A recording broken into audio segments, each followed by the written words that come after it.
Madalas ka bang magpalabas? Oh my God! O sabihin lang nating magpaputok. More than 3 times a day ka ba nung kabataan mong ikaw ay laging nasa loob ng inyong kwarto at kung ano-ano ang iyong iniisip? Stop it. Get some help. Sir, ikaw po ba ngayon ay may edad na? O sabihin na lang nating nasa 30s and 40s pero nakakaranas ka na ng mahirap na pagtigas o mag-maintain ng pagtigas ng inyong ari. Yung tinatawag na erectile dysfunction. May relasyon po ba to? Unang tanong, ano nga po ba ang epekto kapag 3 times a day ka nag-e-ejaculate? What? O sabihin nating 3 beses sa isang araw ka or higit kapag ikaw ay nagpapalabas ng inyong similya. Nice. So dito sa vlog natin, sasabihin natin yung mga potential consequences or beneficial nga ba or harmful ang pagpapalabas ng similya more than 3 times a day. So andito na! So marami talaga nagtatanong kung para saan nga daw po ba itong delay spray na ating pinopromote. Ang delay spray po ni Go Rocky mga madam sir is very effective po para sa mga kalalakihang napakabilis. Yes. Hindi naman natin talaga maiiwasan. Halos 70% ng mga kalalakihan ay nakakaranas po na tinatawag na premature ejaculation. Napakarami nito sa Facebook at TikTok yung mga kalalakihan na nagrereklamo yung kanilang partner kasi tapos na. So, ano po bang nangyayari? Bakit kapag nagpahid ka po na tinatawag na delay spray ay hindi po agad lalabasan ng isang lalaki? Dahil meron po itong active ingredient na 10% lidocaine. So, ibig sabihin po, mamamanhid ang parte ng ari ng isang lalaki para hindi po agad siya mag-orgasm at mag-release ng inyong similya. So, paano nga po ba ginagamit ang Go Rocky Delay Spray? Kailangan nyo lamang po ito spray sa inyong ari at mag-focus sa head part and even sa shaft. Kailangan din po mga madami sir, 2 hanggang 3 beses ang pag-spray nito. Maximum na po sir, yung 5. Okay, per use. Take note ko din mga madami sir, no, hindi po ito pinupunasan pagkatapos nyo po i-spray. Kailangan nyo po mag-wait ng 5 to 10 minutes at ito po ay air dry bago po kayo makipagtalik or even oral sex. Bakit po? Sino po may idea dito?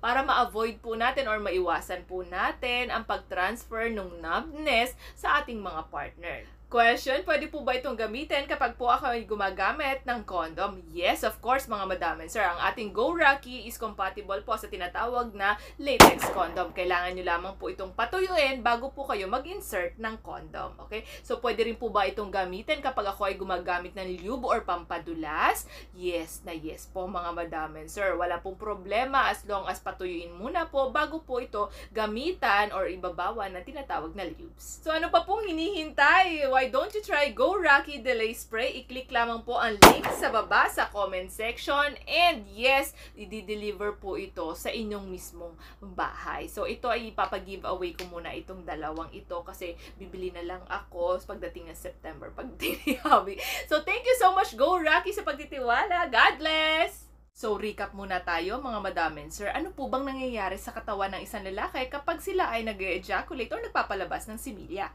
Alam naman po natin na ang ejaculation, it's a vital process para saan? Sa reproduction. Ngayon, ang katawan ng isang lalaki po ay patuloy na gumagawa ng sperm cell na tinatawag po nilang spermatogenesis. Kapag po ikaw ay madalas na nagpapalabas ng inyong similya 3 beses or higit sa isang araw, ay malaki po talaga ang epekto nito sa inyong katawan.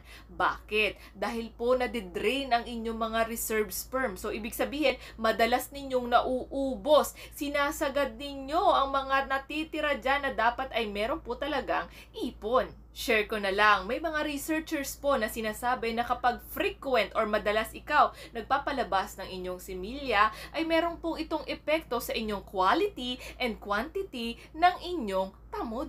Totoo din naman na kapag ikaw ay too frequent magpalabas ng inyong similya, meron po itong decrease temporarily sa inyong sperm count and sperm quality.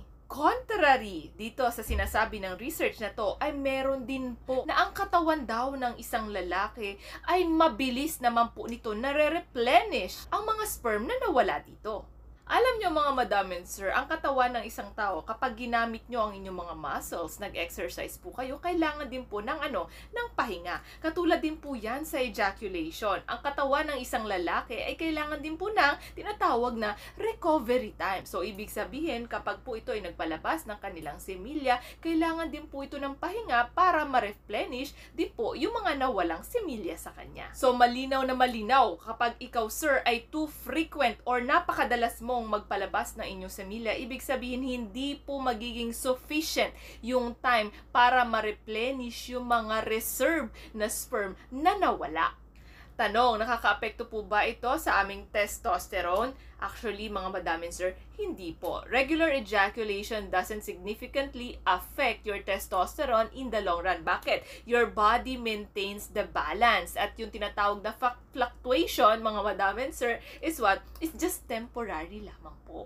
So ano nga po ba talagang sagot? Nakakasama po ba ang madalas sa pagpapalabas ng similya?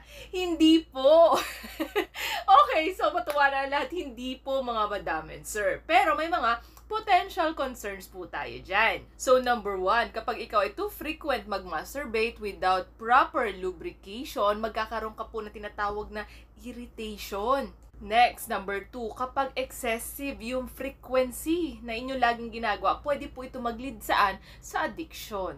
Next, pwede rin po kayo magkaroon ng physical discomfort kapag yung katawan ninyo, sir, ay hindi nakapag-allow ng enough time to recover po sa previous po na inyong pag-ejaculate.